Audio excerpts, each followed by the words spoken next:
this guy going. Get it warmed up. All right. Welcome, listeners, to episode 2 of the Real Takes Tennis podcast. Decided on a name. Yeah, we decided on a name after much deliberation. You know, any variant of inside the lines, outside the lines, we felt just wouldn't work. And so ultimately it came down to, it's just two real dudes talking about tennis and keep it simple. So that's what we've decided. No sponsorships yet, unfortunately. We're still looking to partner with great brands. So Wilson, Babolat, Kirkland, best water in the nation. My Aero Pro Drive. Yeah, we're still looking for great brands to partner with. So if you want to partner with us, feel free to reach out to our head of business development. You can find him on LinkedIn. You can reach out to him on Instagram. He's just back now on Instagram. So feel free to reach out to us if you want to partner with us. But we're really excited to come back and talk today. I know the avid listeners will know that we were supposed to do a French Open preview that unfortunately didn't happen. A French Open draw analysis that didn't happen due to extenuating circumstances, most notably lack of Wi-Fi access in Montana, in the mountains. So that really was problematic. But you know what? Even if we did had Wi-Fi, the coverage of the French Open, which we'll get to later, was really awful. And we refused to pay for Peacock, to be quite honest. So that posed a lot of problems. But we've got a number of different topics here to talk about today. We're now at the end of the clay court season, start of the grass, which is honestly probably one of my favorite times of the year because of how limited it is on the ATP calendar and the type of tennis that does well here. It's great to watch for the true tennis fan. So yeah, that's a little spiel before we get started. Okay, any comments here? Let's dive right in. All right. So I think the first thing we should probably talk about is the French Open recap as a whole. Novak further increasing his legacy with his 23rd Grand Slam title.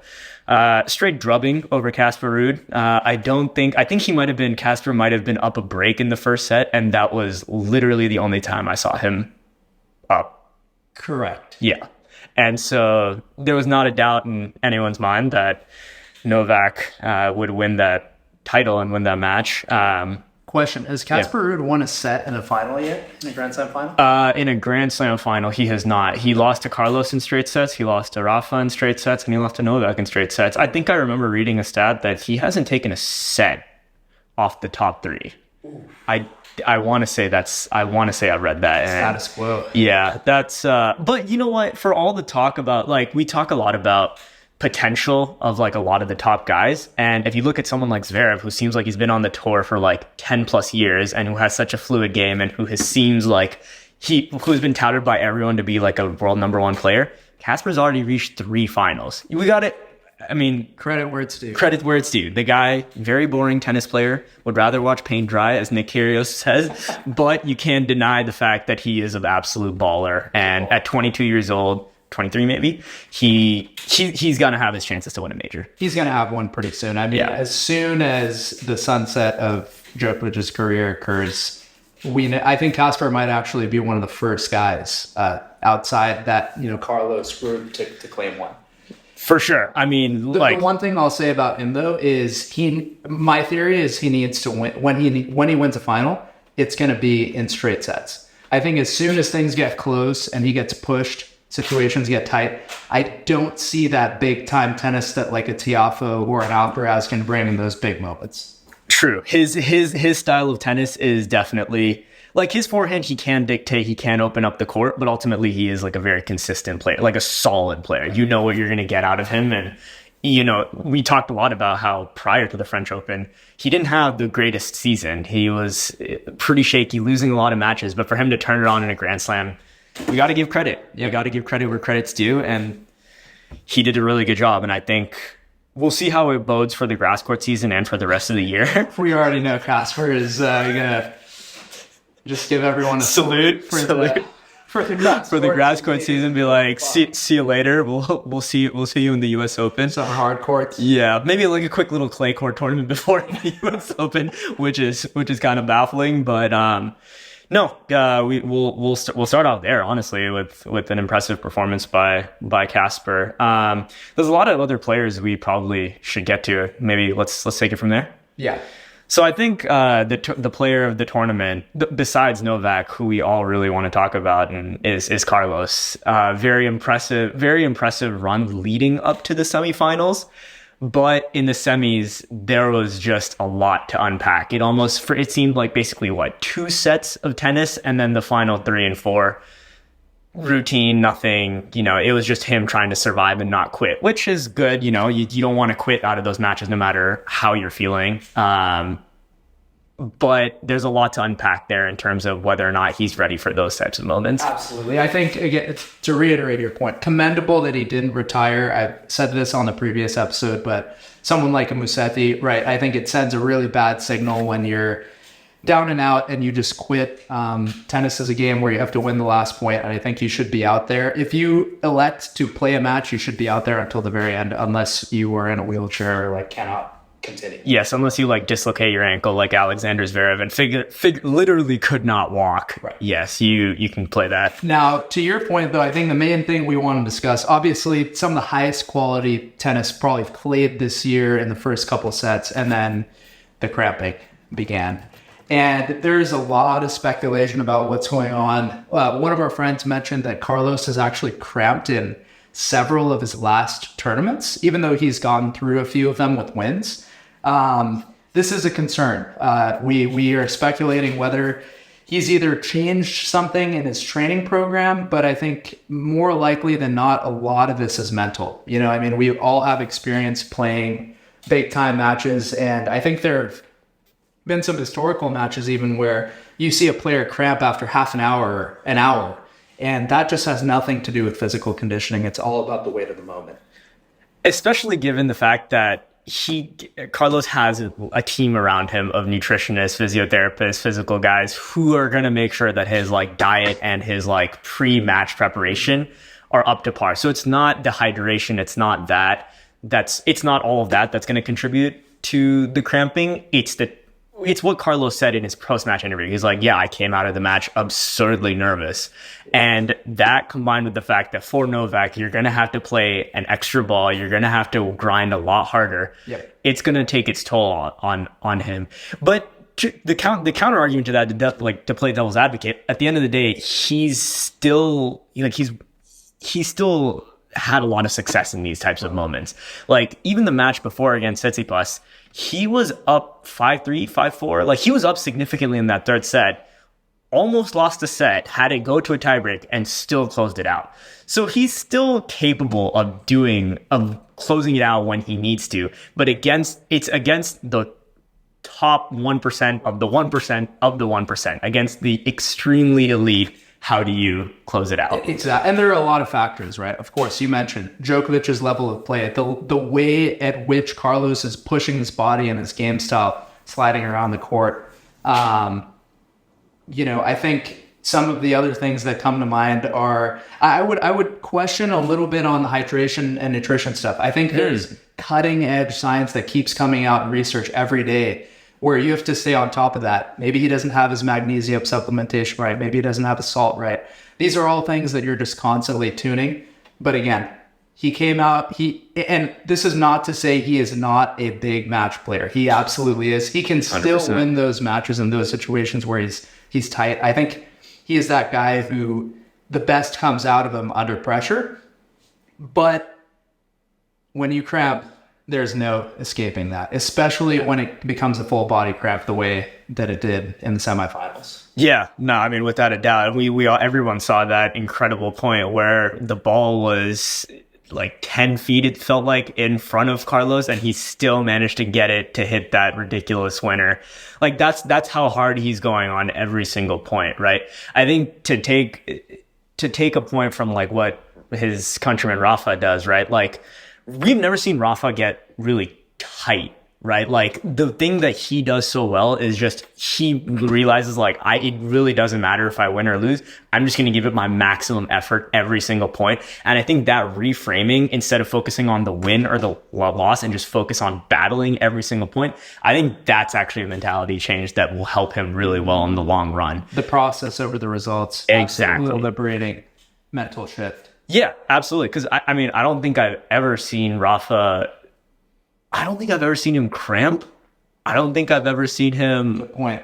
get tight. Yeah.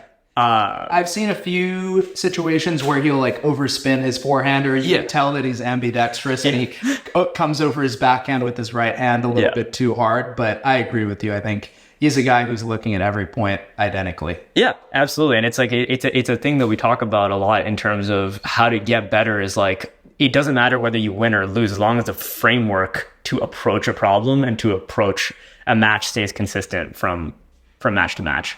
And to that point again, this is a recently turned 20-year-old kid who just escaped his teenage years.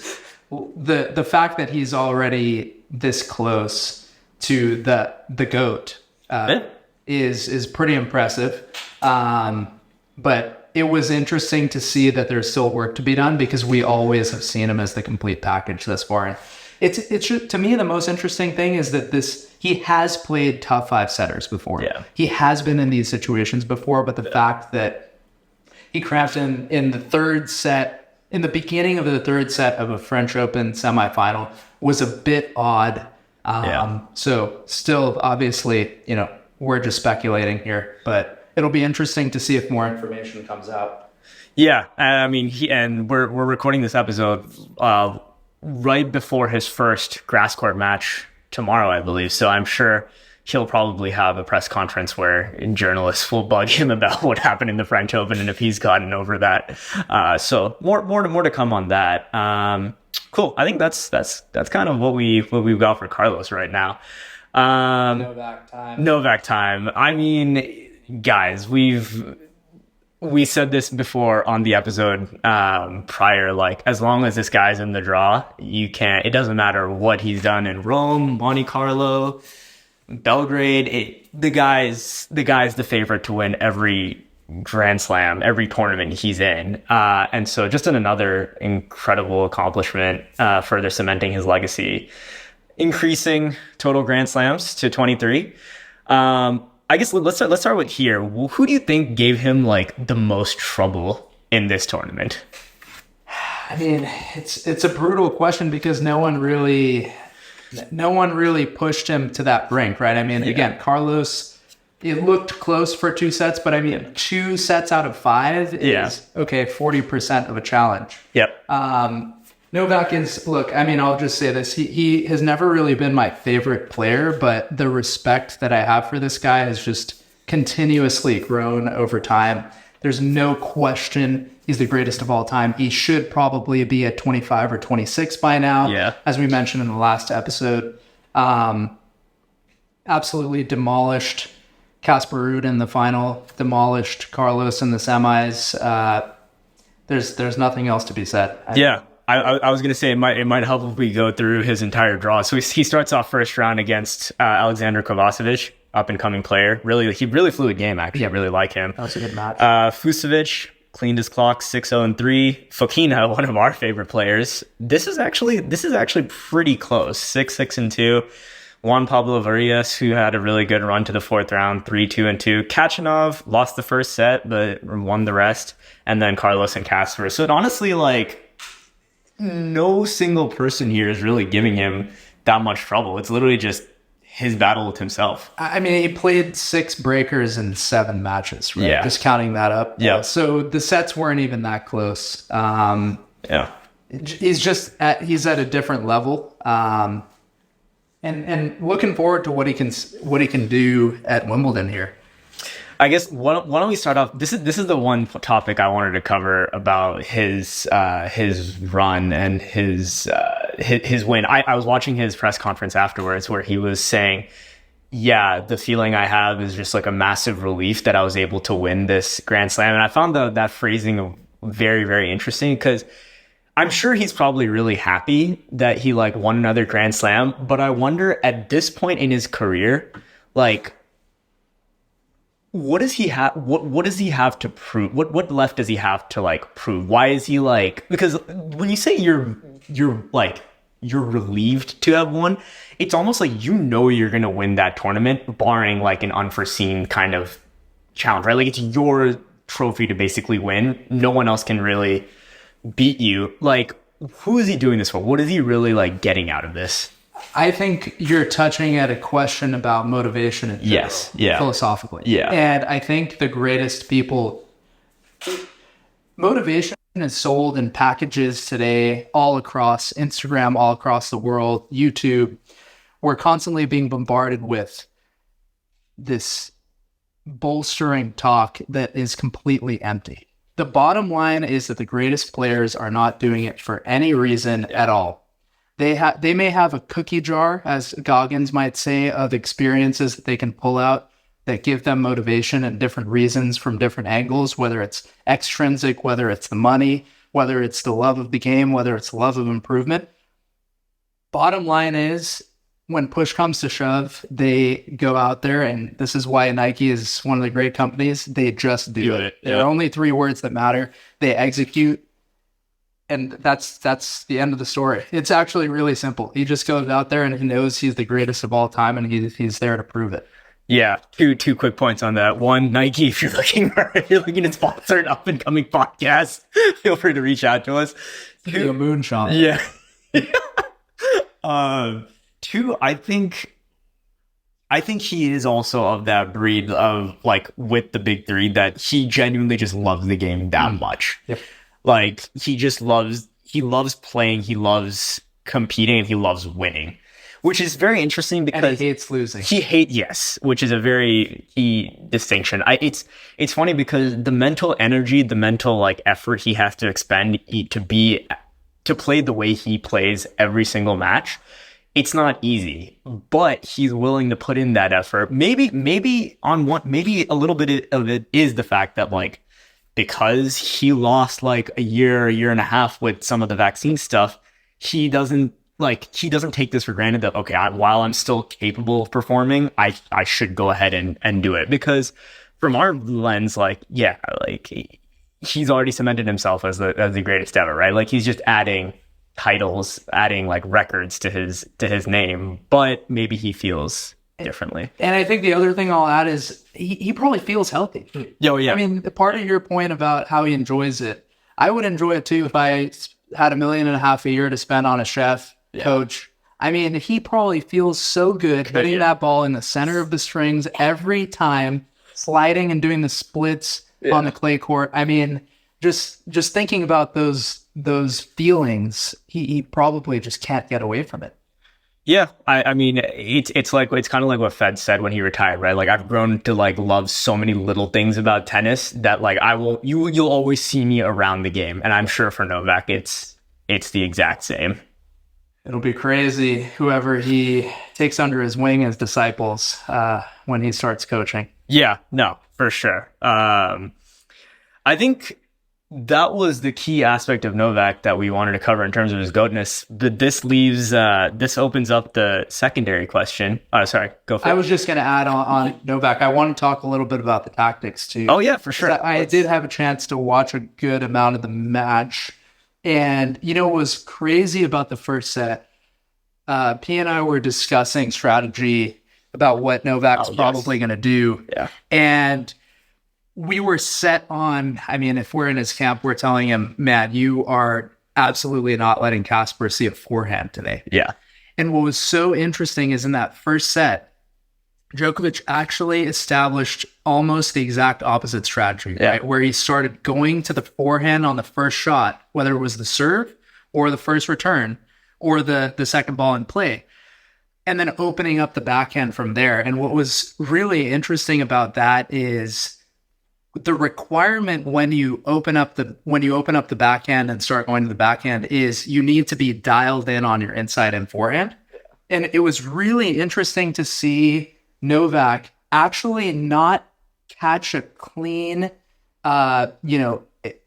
out inside of the ball, down the line forehand for quite some time. I think the first one that I saw was actually at 4-5 love 30 in the first.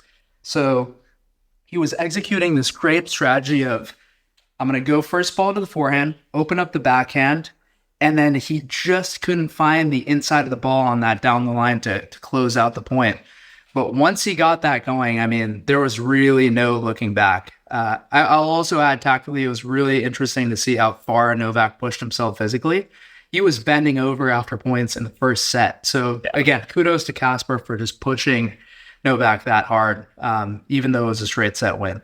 Yeah, on the physical aspect, it's probably also like at the end of the day, Novak is human. He probably was feeling the weight of the like moment too. But I think what's interesting about when we were talking about this strategy, Novak's cross-court backhand is so good in that it can open up. He can get angles from anywhere on the court, opening up that backhand side. So I was surprised to see that he was going to his forehand more so, because if you open up it on the cross-court wing, his backhand down the line he can feed multiple families on that shot alone. That is a very, very good point. And actually, I'll just take back what I said earlier a little bit. So what I was trying to explain was Djokovic was actually coming around the ball on his forehand really well. So he was connecting really well on the inside ends and the cross courts. But what was interesting was, again, that finishing shot to go to the backhand or clip the inside out. He was just not getting the inside of the ball. Needless to say, I mean, again, when he figured it out, it was totally money, and it proved that it worked. It was cool to see Ruud's counter to this too, right? In the first set, what Ruud was doing was when Djokovic didn't hit that forehand perfectly down the line, Ruud was throwing up a moonball backhand crosser up the middle, taking away the angles. Yeah. And Djokovic was, I wouldn't say struggling with that, but it was a great neutralizing tactic from Ruud that kept him in, the sets, as far as we could tell, and what could have been a less close match. Yeah, I mean, one of the things about clay, right, is that you have the luxury to throw up those kinds of balls, because Novak has to force himself to hit to once that lob comes back in play, you have to go back and almost restart the point again. You can't just blast a ball like hard or on grass. It's really impressive, honestly, now that we're going. I mean, the clay to grass switch happens almost immediately, right? And that same ball that Casper is going to throw up, it's not going to work on grass, because 10 times out of 10, that's a swing volley, or that's like Novak's like already in the middle of the court trying to do something with it. Yeah. I think on grass, you don't even have time to get under the ball. Oh, yeah. As well, right? That ball is getting barely over the ground. Yeah. So the tactic's not going to work. But as P said, we'll see how the strategy actually flips on its head. That's why this is one of the hardest transitions in the game. Yeah. Very few people have done it. And Novak is looking to do it again at Wimbledon. Was that all you wanted to cover for? Cool, awesome. One more small thing on Djokovic. I thought this was an interesting one that we should keep an eye on, is the towel patch that he was wearing. Ooh. So I believe it was maybe not a New York Times article, but pretty renowned news conglomerate noted that Djokovic, when he took off his shirt, I believe it was in a semifinal match, they saw this Iron Man-like patch wrapped around his chest, and it's really interesting. I think this is where there might be a little bit of controversy, right? Where Djokovic is, and I have no beliefs one way or another on the vaccine, but he's unwilling to take a FDA-cleared substance, but he is willing to put a hunk of metal that apparently converts body heat and light into photons that are redirected into the body with minimal clinical testing. So it's kind of interesting to see how he does that. The bottom line, though, is I respect the man's confidence in his decisions, and the fact that whether it's placebo or not, he is willing to make these decisions, bless his water, whatever it is, to give him the confidence to believe that he can do these things. And you know what? I think that tells you the power of the mind. Yeah, and the reputable article or the reputable news conglomerate was Forbes, actually reporting on the Tao patch. We would highly recommend you guys read the article because it was extremely interesting. But it was like what when this article first came out, we were talking about it, and one of the things we said was, you know what? At the end of the day, you have to do what you have to do to make the mind feel good. At that level, the smallest of margins make a difference. Not saying that the Tao patch is what helped him, but if he feels mentally confident enough to go out there and this is what's helping him do it, hey, more power to you. Like, the guy is incredible. So to have that level of mental conviction to do it and to talk about it afterwards is... And to continue innovating. That's the other interesting thing is just, this is a guy who, we saw it with Rafa, we saw it with Kobe, we saw it with a lot of these greats, is they just kept optimizing further and further, kept iterating on whatever little advantage they could get. And, maybe one day this proves to be something that everyone wears. Right. Who knows? Yeah, no, for sure. I mean, I'm sure like 15 years ago, the concept of cryotherapy, right? We have no clue if people would have been like, oh, that's crazy. It's fringe science. Fringe science. And now, I mean, LeBron James, like all the greatest athletes, that's like a necessary part of their recovery. Right. And I mean, not to go down a rabbit hole, but who would have known 20 years ago that diet was probably 80% of performance? Yes. I think the fact that people are investing in their private chefs and things is evidence to that. Yeah. 15 years ago, you'd have seen someone drink Coke on the sidelines, right? And now you won't even see it being consumed by anyone off the court, on the court, anywhere. So who knows? We'll see what this if this actually matters down the line. But bottom line, the guy won the tournament, and he claims that this helped. So when the mind feels confident, you can do anything you want, pretty much. And I mean, brief tangent on the diet side, but I believe Johnny Mack, before one of his Wimbledon finals, got shit-faced. I could be wrong, but he definitely has drank, and this was a common thing up until, fairly recently again in the history of tennis that and sports in general, that people would drink the night before the match. And now that's just a no-brainer. It's something that dehydrates you completely, and it's totally not worth it. Yep. Awesome. More to come on. I think the final thing that we want to talk about on the Novak stuff is probably, now that at the end of the French Open, 2 Grand Slams, 2 for 2. Where does this leave him in position to complete the calendar Grand Slam?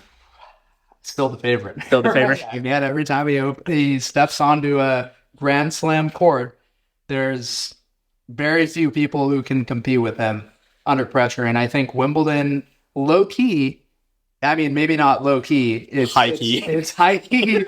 It arguably his best surface. I mean, obviously he does well in Australia, but he has been absolutely dominant on the grass for his career. And I mean, again, whether or not it's because he eats the grass after his matches, who knows? But the guy knows how to adjust his game, and it's interesting. We're going to talk more about the grass court season, but it's interesting how you wouldn't think that he could do what he does on grass. Oh yeah, because he has that ability to counterpunch, and that's probably the default style. But again, he has great hands. He brings out he changes the RPMs. He makes a lot of small adjustments. He whips out the slice a little bit more, and somehow is able to beat Pete Sampras level on grass as well. I think the most underrated part of the transition between clay and grass and what he does so well is his movement.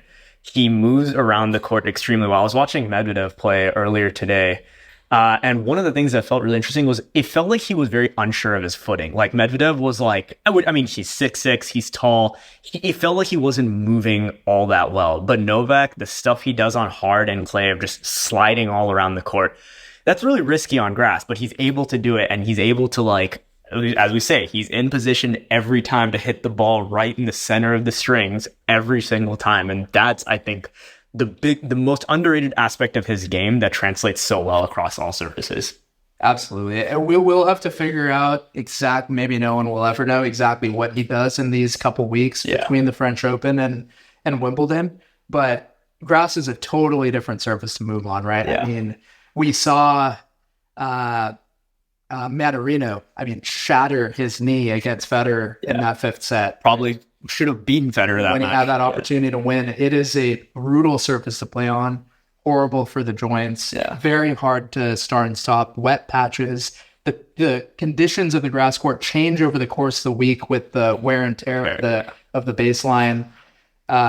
Absolutely brutal surface. And yet, even with all those factors, Djokovic is he's so much better than the competition that he's able to overcome that. And luck is not even part of it. Yeah. And I mean, one of the recent news that Carlos and Nick have both talked about is that, I mean, Nick's basically said, like, if it's not me, no one else can beat Djokovic at Wimbledon, which honestly you have to agree with. I can't think of a single player who has the tools to beat Novak on grass. Crickets over here. Yeah, it's just those two guys. You have to have the full picture. You have to be able to blow him off the court with your serve, but then he's such a good returner that you also have to have the complete rest of your game too. So yeah, there's no one. And we've seen now Nick. This is coming on the heels of Nick announcing his decision to withdraw from Halle. So knee is looking pretty shaky, which is surprising given that, I mean, I remember watching the introductory or the press conference that Nick had at Australia with his PT, when he was withdrawing from the Australian Open, and his physio was like, yeah, this is not a long-term injury in the sense that, like, it's a very realistic timeline for him to come back by Indian Wells. And this is it's more like a routine injury that's happened. Like, we know the treatment, we know what's going to happen. But I mean, here we are 6 months later, and his knee is still not right. I mean, I watched a little bit. We'll talk more about the grass in a subsequent episode, but he did not look very good moving wise against Yibing Wu. Yibing Wu again, so not like baller. I mean, China's got some. Their future is incredibly bright with him, Zhi Zhenjiang, and Jerry Shang. But yeah, to be someone like Yibing on grass, you need to be at your best, and he didn't even look close to that. It's pretty much the only reason he was even in the match is just the fact that he has his cannon of a serve. That's it. Yep. Like, back to the original point of Nick basically saying that no matter what, like, if it's not me, no one else can beat Novak at Wimbledon. This puts him in really good contention. This puts Novak in really good contention to win Wimbledon this year, given that no one else in the draw is capable of no one else in the draw has the potential to basically upset him at Wimbledon. But I think the one thing we wanted to touch on real quick was that he doesn't look like he signed up for any of the pre-Wimbledon tournaments. So I'm unclear on how, maybe more will come out about his pre-Wimbledon preparation, but it feels like it doesn't even matter to him. He's just able to go out and make that transition really, really seamless, which I'm maybe I don't know how he does it. It's a total mystery again, because it's a complete 180 in how you play on those surfaces, but he manages to do it. And so you'll have to tune in to the next episode in order to hear our draw analysis and who we think has the chance to upset him. But moving on to the final topic that we have, a little more lighthearted, just stupid shit that happened this week. I think one of the things that we love about basketball, which is another sport that we follow super heavily, right, is that every single week there's something going on. There's absolutely something hilarious going on in tennis. There's not as much, but more recently we've started to see some interesting quotes and some interesting topics that really make you want to scratch your head and go, "What the hell is going on?" I'll take this one first. Going back to the basketball topic, Stefanos Tsitsipas again. Very, very interesting guy. Guy's got a beautiful one-hand backhand. Sure, we'll give him that. But he had a really questionable quote about Nick, saying that he thinks that his approach to tennis is very similar to basketball, and it's very uneducated, which I mean, that is one of the most ignorant things I've heard. That's like Fox News saying basketball players are gangsters. Yeah, come on. That's it's absolutely ludicrous to have that kind of a take. I mean, given you're listening to two people who are very ardent believers of the Heat culture and what it stands for, and how that toughness and mental discipline can be applicable to any aspect, whether it be sports or things off the court. And so for him to just think it's a very uneducated aspect. One of the things Nick said after he beat Stefanos last year is like, listen, if he's going to get bugged by some of the stuff I was doing, which to Nick's point, I agree with him on this. Nothing that Nick was doing in that match against Stefanos last year was about Stefanos. He didn't like taunt him. He didn't do anything. It was all on his side of the court.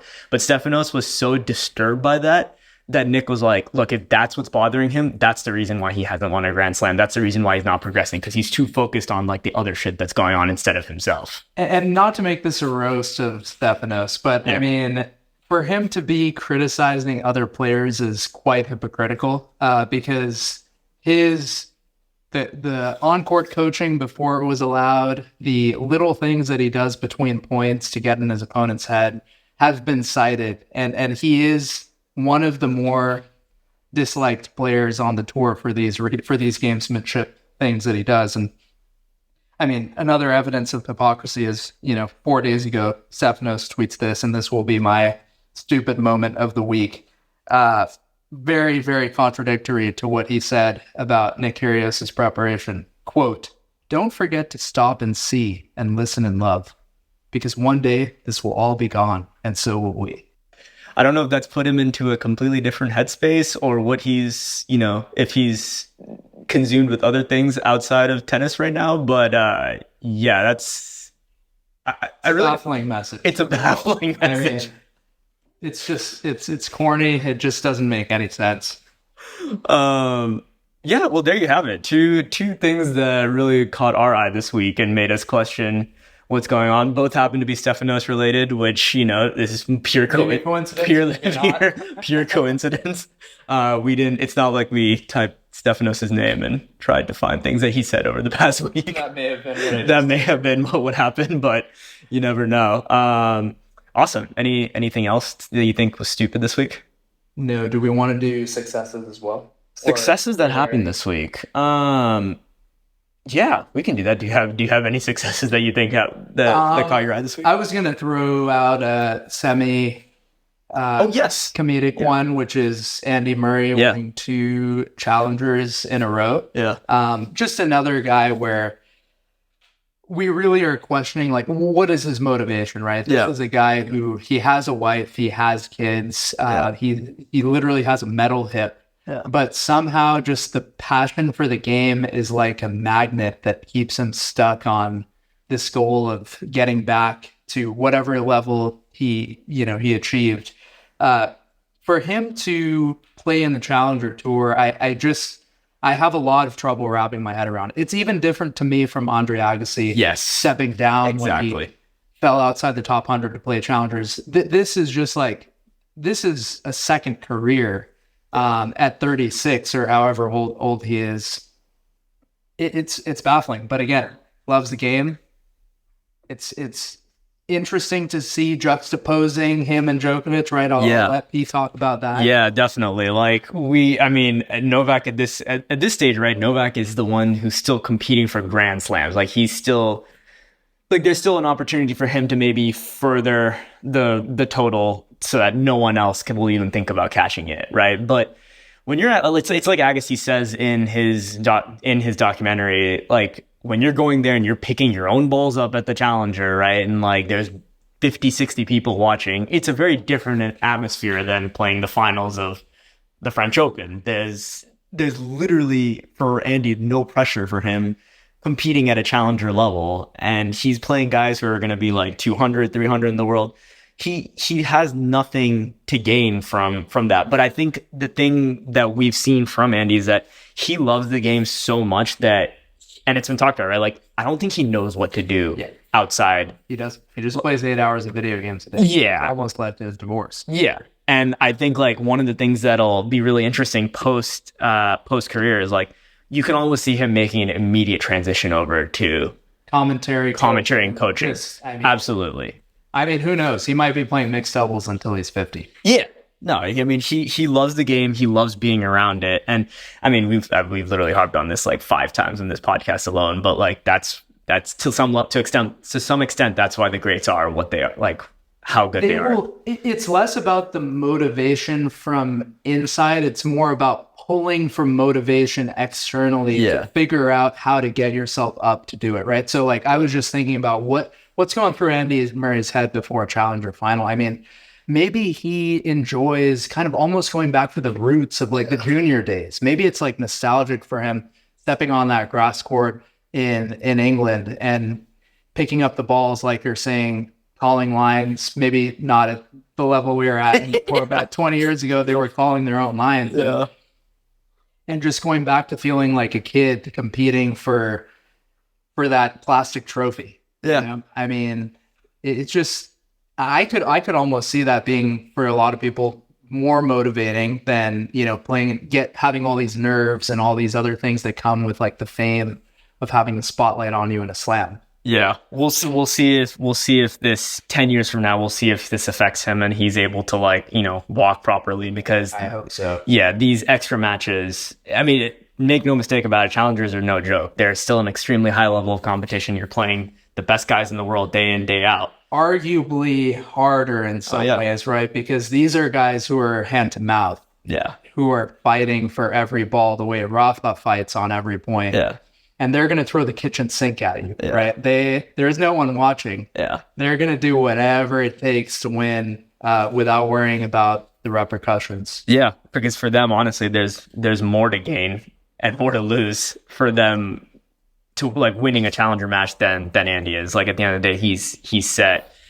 Making a quick transition over to one of his other counterparts who's making a return to the tour, Kei Nishikori, one of my personal favorite players because of, for his size, what he's able to do off both ground strokes. I mean, 5'10", maybe 180, beautiful backhand, probably like one of the best backhands of our generation. To come back after like 16, 17 months and win a challenger, absurdly impressive. And I think I don't know if he'll get the chance to get like a wild card into Wimbledon. I would guess probably not. He probably still needs some more matches, and I guess like the All England Association would give it to like someone else. But he looked like he had no trouble en route to winning. Beat Michael Zhang in the finals, who's a very promising up and coming player, 19 years old, extremely fluid game. So that's a great result for both of them.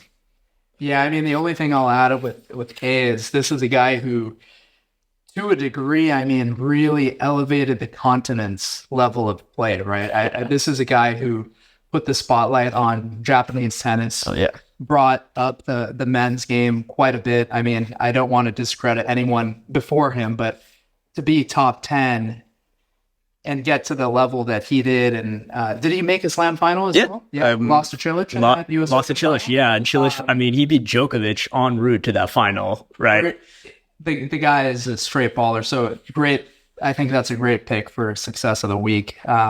Kei Nishikori, great to have him back on tour. And it's funny because on that point you just made of like really elevating Japanese tennis, you know what the project associated with him was called? Yeah. It was like Project like 47, because the highest like rank a Japanese tennis player had ever achieved was like 48. So they're like, all right, we're going to get Kei Nishikori to like 47. And now this guy is top 10 in the world, like his top 10 player in the world.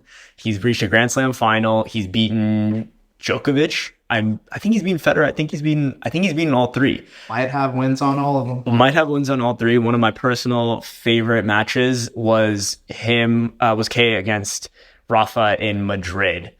First set, best tennis I've ever seen another human being play. He beat the brakes off Rafa in that first set. Got injured, had to retire, but it was for the real ones out there. Go YouTube this, because this is incredible. And just to clarify, I don't think that Japan is the continent. When I say continent, I mean continent. You look at the Chinese players coming up, you look at the Indian players that are coming up. These are all guys that, to a degree, Kei Nishikori trailblazed that path forward. There's a couple other guys that come to mind who've done it before, Parador and Skripal, right? Like a couple of the other Asian guys who have done it, but to get to the level that Kei Nishikori did for the continent is pretty serious. Yeah, no, I mean, it just shows, like, at the end of the day, greatness can come from anywhere. At the end of the day, this is what it comes down to is just hours on top of hours on top of hours and pure passion, right? Like that level of work ethic and passion for the game is what's going to get you there. Speaking from two players who haven't been there, but have been around the game, but appreciate it and feel like they know what it takes. In another world, if we were both 6'2" and 200 pounds and not studying STEM majors, we would have gotten there. I don't even know if that would have been enough. Yeah. But all right. I think that's all we have for this week on Real Takes Tennis. Tune in next week when we cover a lot more about the grass court season. I know we said that on the last episode and it didn't actually show up for the French Open preview, but we will be here for the next episode. Until then, take care.